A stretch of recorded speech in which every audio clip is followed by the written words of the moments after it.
एक महत्त्वाची बातमी पुण्यामधल्या सराईत गुंडाचा सोलापूरमध्ये एन्काउंटर करण्यात आलाय। पुण्यामधील सराईत गुंडाचा सोलापूरमध्ये पोलिसांनी एन्काउंटर केलाय।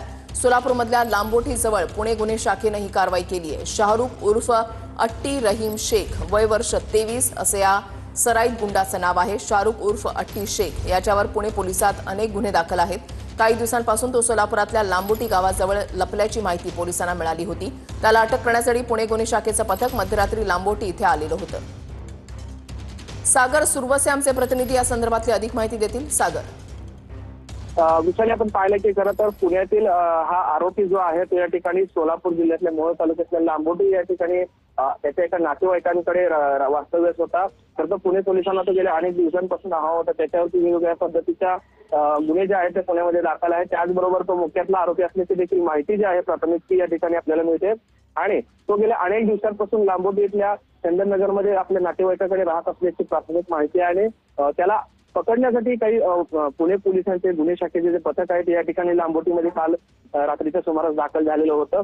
मात्र त्या ठिकाणी पोलीस पकडण्यासाठी गेलेला असताना पोलिसांवर त्यांनी काउंटर फायर जे आहे त्या ठिकाणी केली होती आणि यामध्ये पुणे पोलीस आणि या आरोपीमध्ये जी चकमक झाली, या चकमकीमध्ये तो जो आहे तो या ठिकाणी मृत्यू पावलेला आहे। त्याला खरं तर उपचारासाठी सोलापूरच्या शासकीय रुग्णालयामध्ये आणण्यात आलं होतं। मात्र डॉक्टरने या ठिकाणी त्याला मृत जे आहे ते घोषित केले होते। खरं तर शाहरुख उर्फ अट्टी रहीम शेख असे या खरं 23 वर्षीय हा आरोपी आहे आणि पुण्यातील एका गँगमध्ये तो सक्रिय असल्याचं देखील पाहायला मिळतं। टिपू सुलतान नामक जी गँग जी आहे ते पुण्यामध्ये कार्यरत आहे आणि त्याचाच हा संपूर्ण सदस्य असल्याचं देखील माहिती समोर येते आणि गेल्या अनेक दिवसांपासून पुणे पोलिसांना तो पाहिजे होता, मात्र त्याचा माहिती जी आहे ती मिळत नव्हती।